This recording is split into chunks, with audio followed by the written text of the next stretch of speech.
Et bonjour les amis et bienvenue sur la chaîne Alcine French Plamo pour la review de notre Sun Quan Gundam Astray, donc issu de la série SD Gundam World Sengoku Soketsuden.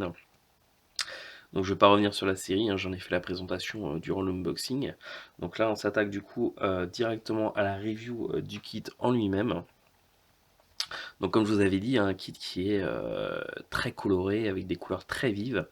Visuellement, des flammes de partout, des détails partout, des ornements très jolis, une armure, etc. quoi. Donc on est vraiment sur quelque chose de totalement différent avec ce qu'on peut avoir sur les SD entre guillemets normaux, comme on peut avoir finalement les SD qui sont des répliques des kits qu'on voit dans les séries habituelles sous d'autres formes, en AG, en MG, etc., etc. Là, c'est vraiment une franchise à part avec un look et un style visuel bien défini et qui change totalement de l'ordinaire. Voilà. Alors, on va arrêter de le faire tourner pour vous montrer ça d'un petit peu plus près. Hop.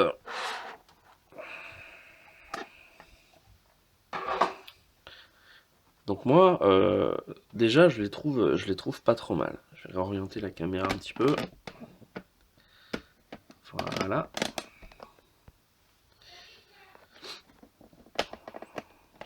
Hop. Donc on se retrouve avec un kit, mais voilà, plein blindé de détails, quoi, vraiment assez joli. Hein, derrière, on va pas avoir des pièces en creux comme on a souvent avec les kits SD. Hein, toutes les pièces sont en plein. Y a pas, rien n'est vraiment laissé au hasard. Hein, c'est vraiment, moi je trouve ça vraiment assez sympa en tout cas. Après, voilà, laisser en no paint comme ça, j'aurais quand même un petit peu de mal. Bon, là en plus, c'est vrai que j'ai pas mis les stickers. Hein. Il y a des stickers sur les yeux, des stickers à ce niveau-là. Il y en a un à ce niveau-là et un derrière. Là, je les ai pas mis, puisque de toute façon, ils vont d'abord passer par la case peinture. Mais ça va quand même. Après, ça serait délicat de mettre un vernis mat parce qu'on a quand même énormément de pièces translucides et qui sont un peu brillantes, hein, comme les armes ou les pièces un petit peu en or. Donc on perdrait un peu tout cet éclat, cette transparence, cette brillance. Donc je sais pas, peut-être plus un vernis brillant. Pour ceux en tout cas qui souhaiteraient du coup les laisser en no paint. On peut tout à fait faire ressortir les détails avec un petit jus, soit avec des Gundam markers, soit avec les Palette Line Accent Color de Tamiya. Mais ça donne déjà une pièce bien sympathique comme ça, je trouve. Alors après, pour en revenir donc à la couleur un peu or moutarde euh, que j'ai un peu critiqué dans l'unboxing, alors je retire pas du tout ce que j'ai dit. Hein, évidemment, on préférerait un or un peu plus métallique, un peu comme finalement cette teinte argentée sur les armes qui donne un aspect un peu plus métal. Par contre, ce que moi j'ai remarqué du coup en montant ce kit, en coupant les pièces, etc., c'est que ces pièces-là ont quand même un gros avantage. C'est tout simplement que ça ne laisse pas de marque sur les ergots. En fait, les pièces, quand vous allez couper les ergots, retailler un petit peu avec un X-Acto, un couteau de modélisme, et ben vous n'allez pas avoir de traces. C'est un peu comme si c'était une matière auto-réparante. Vous avez absolument aucune trace, vous pouvez y aller, poncer, etc. La surface redevient impeccable, brillante. Il y a vraiment une sorte de couche de vernis dessus qui fait que bah, vous pouvez y aller, vous pouvez retailler la pièce comme vous le souhaitez. Ça ne bouge pas, ça ne laisse aucune trace. Donc ça c'est quand même un plus, principalement pour ceux qui font du no paint, hein, parce que donc voilà, ce côté brillant, certes, il est pas, on souhaiterait qu'il ait ce côté un peu plus métallique, mais il a quand même un très gros avantage sur ce point-là, c'est que ça ne laisse absolument aucune trace lorsque vous coupez les ergots, etc. Donc ça, c'est vraiment pas mal. C'est même vraiment, vraiment, vraiment agréable. Voilà. En tout cas, c'est mon avis, c'est ce que je pense. Ensuite, la deuxième chose qui m'a assez marqué avec ce kit finalement, c'est la finesse des attaches des pièces sur les grappes. On voit clairement dans la notice que vous avez possibilité d'enlever les pièces directement sur les grappes sans utiliser de pince coupante, etc. Parce que effectivement le public visé c'est les plus jeunes, c'est l'initiation au gunpla, attirer les plus jeunes hein, à découvrir ce hobby. Euh, et donc éviter finalement d'avoir à leur faire acheter une pince coupante, un X-Acto, du papier à poncer, etc. Donc vous vous retrouvez avec des attaches mais extrêmement fines euh, qui sont vraiment agréables parce que voilà, ça aussi ça va aider à ce qu'on ait aucune trace sur les pièces et ça va donner beaucoup moins de travail du coup de préparation que ça soit pour le laisser en no paint ou même pour le peindre. Donc ça c'est vraiment un plus. Et ce que je comprends pas, c'est que si on arrive sur des kits en SD à faire des attaches aussi fines sur les grappes, pourquoi on ne retrouve pas ça sur les autres kits, par exemple sur du high grade, où la taille des pièces est quasiment similaire à la taille des pièces que vous pouvez avoir sur un SD. Euh, c'est quelque chose que je comprends pas trop parce que ça serait un vrai plus. Déjà, ça éviterait d'abîmer systématiquement les pinces coupantes de bonne qualité sur les grappes qui ont des ergots parfois mais énormes. Les attaches, on se retrouve avec des attaches vachement épaisses par rapport à des fois une pièce mais toute petite. Et fatalement, lorsque vous allez couper votre pièce, vous êtes obligé du coup de la retravailler pour faire disparaître la ligne, et vous aurez malgré tout toujours une sorte de petite trace. Donc si derrière vous repeignez votre kit, c'est pas très dérangeant parce que ça va disparaître, mais toutes les personnes qui font du no paint, eh ben, elles n'auront jamais vraiment quelque chose de nickel. Parce qu'il y aura toujours cette trace d'attache, parce que vous aurez eu une grosse attache sur la grappe, qui parfois est disproportionnée et n'a pas forcément raison d'être. Donc voilà, si on arrive à avoir des grappes toutes fines pour les SD, eh ben, ça serait bien de retrouver la même chose sur les grappes en high grade par exemple. Voilà, alors je demande pas évidemment de refaire tous les moulages que Bandai doit avoir pour tous ses kits, mais c'est vrai que voilà, dans l'avenir, sur les kits en Nightwed par exemple, ça serait pas mal d'avoir un peu plus de kits avec des attaches toutes fines.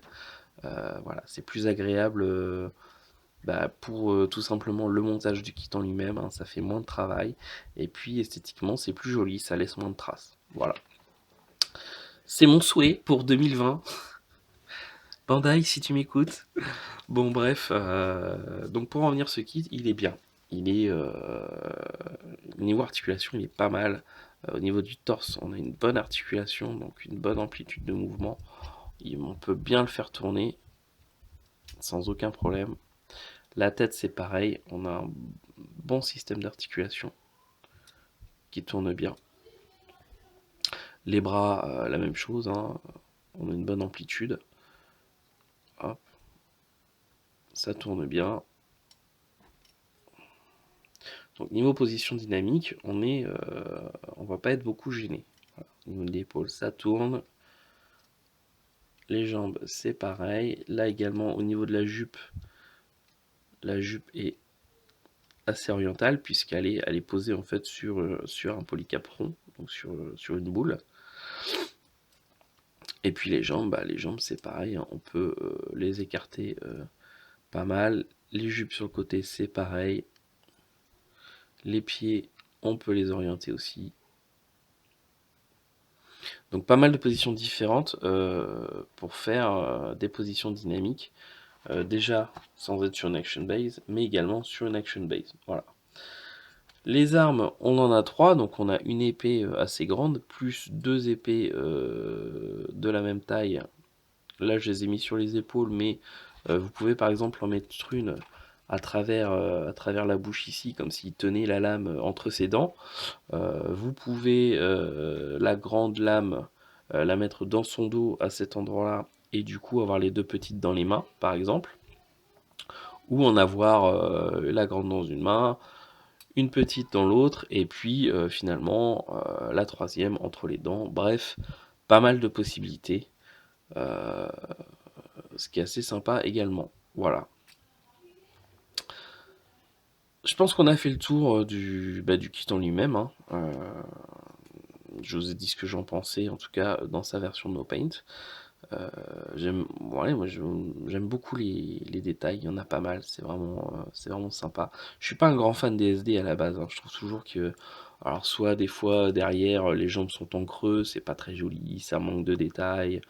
Mais là voilà, c'est cette licence-là, du fait qu'elle soit très colorée, très plein de détails qui pètent de partout, etc. J'aime bien. J'aime bien, ça fait des jolis ornements.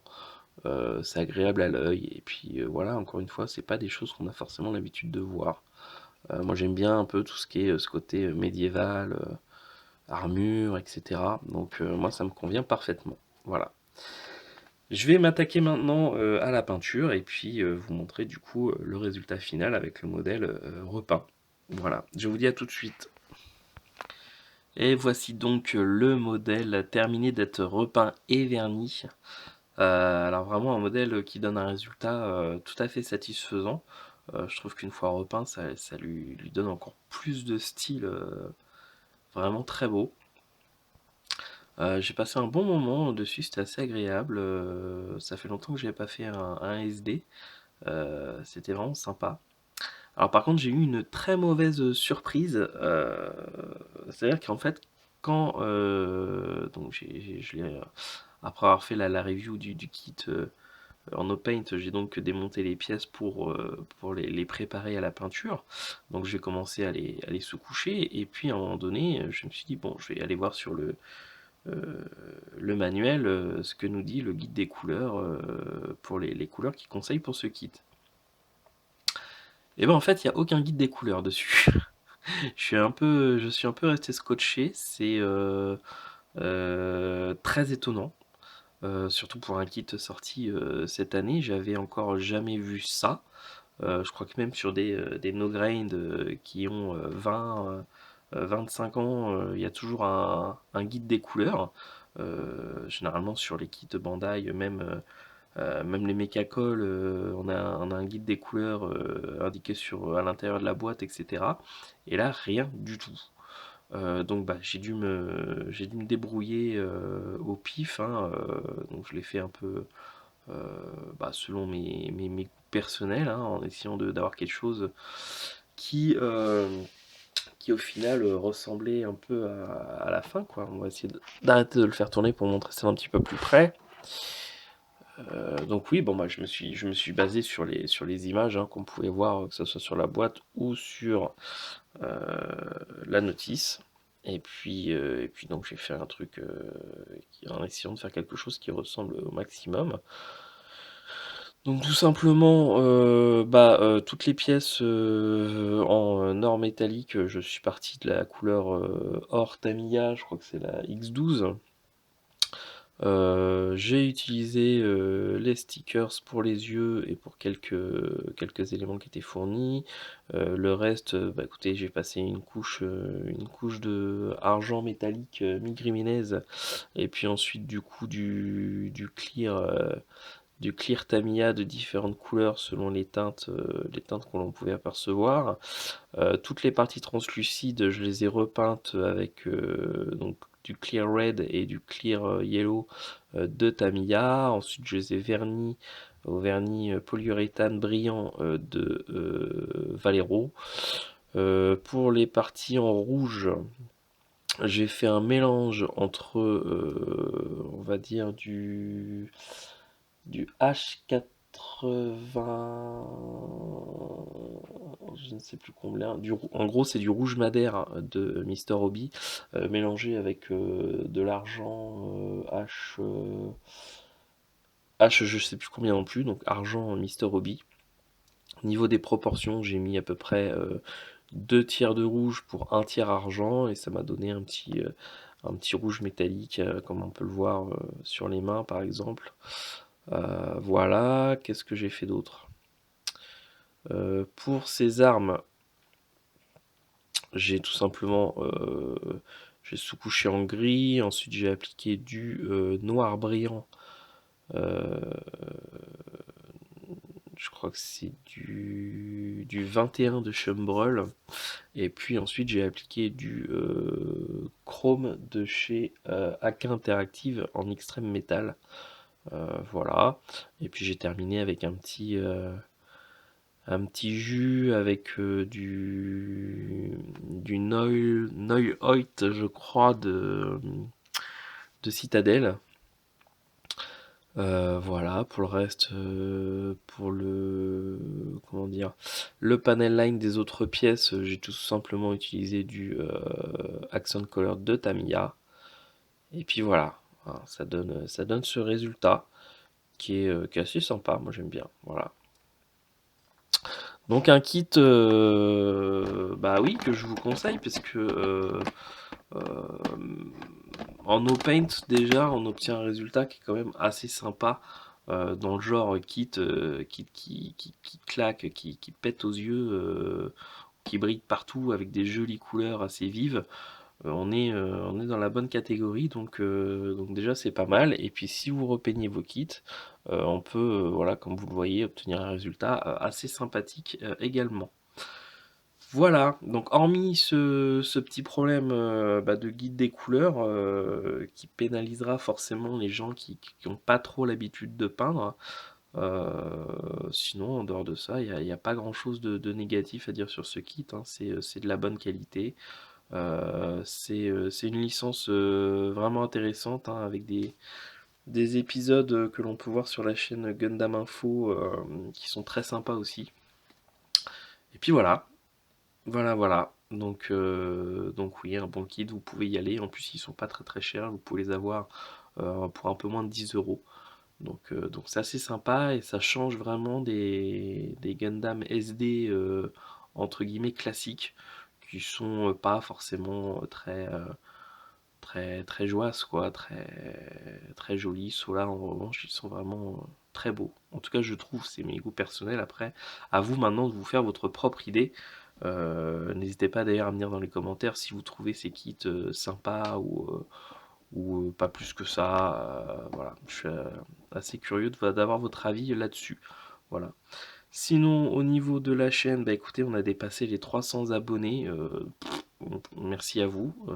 Je sais pas quoi vous dire de plus, ça fait vraiment très plaisir. Euh, je vois régulièrement le nombre d'abonnés monter sur la chaîne et ça me fait toujours un peu bizarre. Mais en tout cas, bah, merci à vous, c'est vraiment très sympa. Et puis, si vous voulez bah, simplement discuter ou me poser des questions sur la peinture ou des choses comme ça, alors je dis pas que j'aurai forcément toutes les réponses, hein, j'ai pas la science infuse, j'ai pas la prétention de pouvoir dire que je suis capable de répondre à toutes vos questions, mais en tout cas, si j'en connais la réponse, n'hésitez pas, vous pouvez me trouver sur le Discord de Gunpla-France ou sur le groupe Facebook Gunpla-France, le groupe officiel du site gunpla-france.fr. De toute façon, je vous mets tous les liens dans la description de cette vidéo. Et puis voilà, au plaisir de pouvoir discuter avec vous ou simplement voilà, que vous me donniez votre avis sur tel ou tel kit. Et si bah, les vidéos que j'ai faites vous ont aidé dans un sens comme dans l'autre. Voilà. Je vous dis à très bientôt pour une prochaine vidéo. Ciao tout le monde!